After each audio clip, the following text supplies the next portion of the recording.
Bonjour et bienvenue sur le plateau TV du salon Evolution 2021. Je me présente, je m'appelle Thomas Bloswil, je suis journaliste spécialisé sur la transition énergétique. Et j'ai le plaisir de conclure ce salon avec un dernier sujet plutôt original, un peu décalé par rapport à d'autres sujets qu'on a fait aujourd'hui. On va parler d'une filière, l'automobile, mais sous un angle un peu plus original qui nous permettra d'aborder quand même le développement technologique, l'innovation et l'hydrogène. Et pour ce faire, j'ai avec moi Carole Capitaine, bonjour. Bonjour à vous. Alors, vous êtes directrice de la communication sur les sujets hydrogène pour l'Automobile Club de l'Ouest. Alors, Exactement. est-ce que vous pouvez nous présenter ACO, Automobile Club de l'Ouest? Bien sûr. Alors, vous disiez que c'était peut-être un sujet plus décalé. En tout cas, c'est un sujet sportif, mais qui a aussi un défi technologique. Donc, l'ACO, ou Automobile Club de l'Ouest, est un club, comme son nom l'indique, qui a été créé en 1906. Et sa raison d'être, c'était au tout départ d'aider l'usager de la route, qui est devenu aujourd'hui l'usager ou les usagers des routes.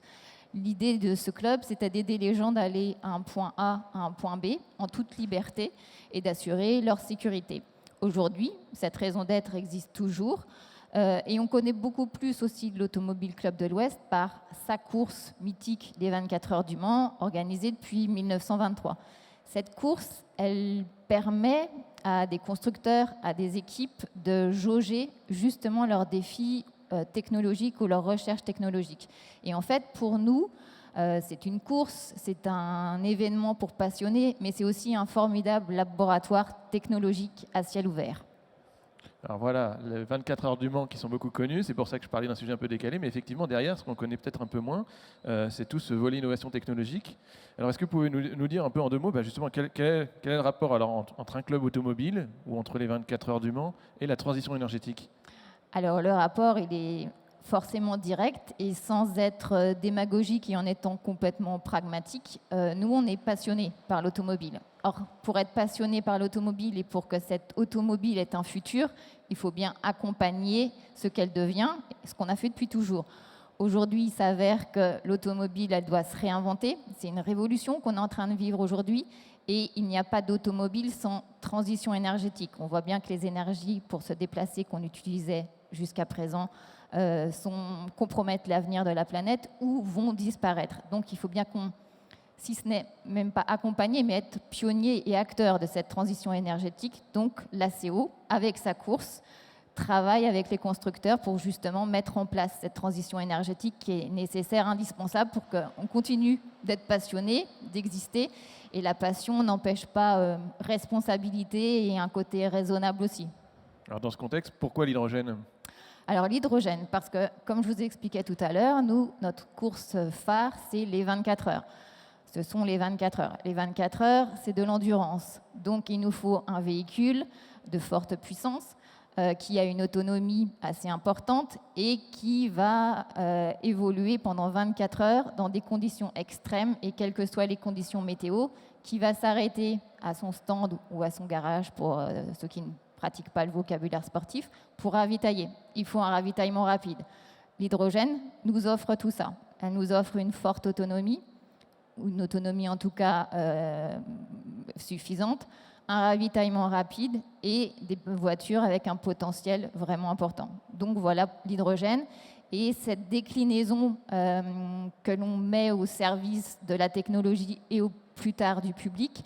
Ce qui nous a plu aussi dans l'hydrogène, c'est que ce n'est pas nécessairement que de la voiture. C'est aussi une utilisation pour les bus, les camions, le transport en commun, les bateaux, les avions. Donc quand on participe à cette évolution sur la transition énergétique, de trouver une des solutions, mais en tout cas une solution qui offre tout ce panel d'activités, ça faisait sens. Donc, l'hydrogène fait sens pour vous. Pour autant, l'originalité, c'est que vous n'allez pas attendre que les voitures à hydrogène arrivent. Vous avez parlé de laboratoire tout à l'heure. Alors justement, comment est-ce que vous contribuez au développement de l'hydrogène? Voilà. Quels moyens vous avez à disposition quand on est un club automobile, une course d'endurance? Comment est-ce qu'on s'y prend pour développer ces technologies? Alors, on a plusieurs moyens. On a plusieurs programmes hydrogène. On a un programme au niveau Manceau, au niveau départemental région avec H2Ouest. Je pense que vous avez déjà eu différents intervenants tout à l'heure sur ce sujet. Donc avec H2Ouest, l'objectif est surtout de se concentrer sur le maillage, puisqu'on a bien vu tout au long de ces 2 jours que le nombre de stations était important à développer, mais aussi tout ce qui est production d'hydrogène. Donc, on est associé ou partenaire avec différentes instances pour, au niveau local, développer ce maillage, développer cette production. Sur le site même de la CO, nous avons une station hydrogène fixe qui permet de ravitailler pour l'instant certains bus de la ville du Mans et plus tard des bennes à ordures et d'autres véhicules de flotte. Après, pour l'aspect compétition, nous avons un programme de course avec pour objectif 2025. 2025, nous voulons une catégorie dédiée aux prototypes électriques hydrogène, capable de se battre pour la victoire face à des prototypes de thermique classiques. Par ce biais, en 2025, à partir d'aujourd'hui, nous travaillons déjà avec un programme qui s'appelle Mission H24, un programme en partenariat entre l'ACO et la société Green GT, qui nous permet d'avoir, comme vous le disiez tout à l'heure, un démonstrateur qui est déjà une voiture de course et qui rentrera en compétition l'année prochaine et qui nous permet en fait d'écrire notre règlement pour 2025 et surtout de montrer aux constructeurs que l'on veut avoir en 2025 que les choses sont possibles et travailler ensemble par le biais d'un groupe de travail. Donc une catégorie hydrogène en 2025, ça veut dire qu'il y aura des voitures hydrogène au départ de la course qui lutteront pour la victoire finale. Voilà. C'est ça. Première étape 2022, un démonstrateur. Concrètement, ça se passe comment, un démonstrateur? Vous mettez les plans à disposition des constructeurs et c'est à eux de... Alors, si vous voulez le voir, déjà, vous avez deux modèles qui sont exposés à l'entrée du salon depuis hier. Ce programme, il a été lancé en 2018. Une première voiture laboratoire existait qui s'appelle LMP H2G, donc LMP pour Le Mans prototype, H2 tout le monde aura compris, et G pour gazeux. Cette voiture, on a travaillé dessus pour la faire rentrer en compétition. On a voulu aussi avoir, parce que vous disiez avoir une voiture en course, il faut aussi avoir tout ce qui est ravitaillement. Donc on a créé aussi avec Total Energy, un de nos partenaires, une station mobile qui se déplace de circuit en circuit parce que très peu, voire aucun circuit ne possède de station hydrogène. Et on met en place le règlement sportif, le règlement en matière de sécurité et le règlement technologique. Et par le biais de l'introduction de ce démonstrateur, ou désormais maintenant avec la H24, le prototype qui lui a succédé, une vraie voiture de course, par ce biais, on écrit justement tout ce qui est possible de faire et ce règlement 2025 en découle plus ou moins pour séduire ou en tout cas montrer aux constructeurs ou les accompagner aussi dans leur réflexion sur l'hydrogène. Donc le démonstrateur roulera en 2022 ? Alors le démonstrateur roule déjà sur des circuits pendant des week-ends de course lors de séances d'essai, donc il s'est déjà mêlé avec d'autres prototypes thermiques classiques et en 2022, il va rentrer en compétition. Il sera peut-être même présent au Mans en course introductive aux 24 heures. Mais en tout cas, il a déjà roulé sur différents circuits, à Spa, à Portimao au Portugal. Et au Mans, il a fait des démonstrations en tour d'honneur quelques minutes avant le départ des 24 heures. Et vos objectifs pour les prochaines courses en 2022 avec ce démonstrateur, c'est de vérifier quoi ? De vérifier tout. De vérifier tout, de montrer que c'est une voiture de course qui a parfaitement entre guillemets, le droit de rouler avec les autres et que c'est une voiture de course, je voudrais dire, normale. La première fois qu'on a exposé cette voiture, en 2018, quand on a énoncé ce programme, on était un peu vus comme des gentils illuminés. Les remarques, c'était ça ne va pas marcher, c'est trop compliqué, c'est dangereux. Pour contrer ça, justement, on avait amené la voiture dans la voie des stands. On avait procéder à un ravitaillement avec du public autour et la personne qui faisait ce ravitaillement, elle était habillée comme vous et moi pour un peu démystifier toutes ces peurs autour de l'hydrogène et montrer qu'il n'y avait pas besoin d'avoir un scaphandre pour venir faire un ravitaillement. Donc cette voiture, elle est déjà au quotidien, j'ai envie de dire, en course. Alors du coup, vous avez peut-être un peu déjà débroussaillé un peu des freins au développement de l'hydrogène. Est-ce que vous en avez qui vous ont paru plus importants que d'autres et comment vous les surmontez ? Il y a des freins, mais avant de les énumérer, il y a une formidable envie et énergie. À chaque fois qu'on montre cette voiture dans un environnement de course ou dans un non-environnement de course, il y a une adhésion du public, spécialiste ou pas, une adhésion des enfants aussi. sur ce projet-là. L'offre de véhicules n'existe peut-être pas encore suffisamment, les stations ne sont peut-être pas encore suffisamment nombreuses, mais on peut se rendre compte que les futurs clients, ou en tout cas les gens, sont sensibles à cette énergie. Après, pour les freins, on en parlait tout à l'heure, c'est nous, on part de zéro, parce qu'il n'y a jamais eu de véhicule de ce niveau qui rentre en compétition de ce niveau. Donc, on a tout à écrire, tout à construire, tout à vérifier, tant au niveau sécurité qu'au niveau de potentiel de cette voiture. Donc, il y a un petit peu de poids, un petit peu de chaleur, voilà, mais on a des groupes d'experts et une équipe fantastique qui travaillent pour résoudre ces problèmes et rendre performante la voiture. Alors du coup, on a dit démonstrateur en 2022, la compétition normale, j'allais dire en 2025. Qu'est-ce qui se passe entre les deux? Comment j'imagine que vous allez vouloir impliquer les acteurs de la filière, les constructeurs automobiles en premier lieu? Comment ça se passe? Comment on travaille avec ACO? Alors, les constructeurs sont déjà impliqués parce qu'il y a déjà un groupe de travail qui justement réfléchit à 2025. Donc il y a tout un tas de noms de constructeurs que je ne peux bien sûr pas vous donner qui travaillent déjà sur le sujet. Un règlement a déjà été édicté pour 2025.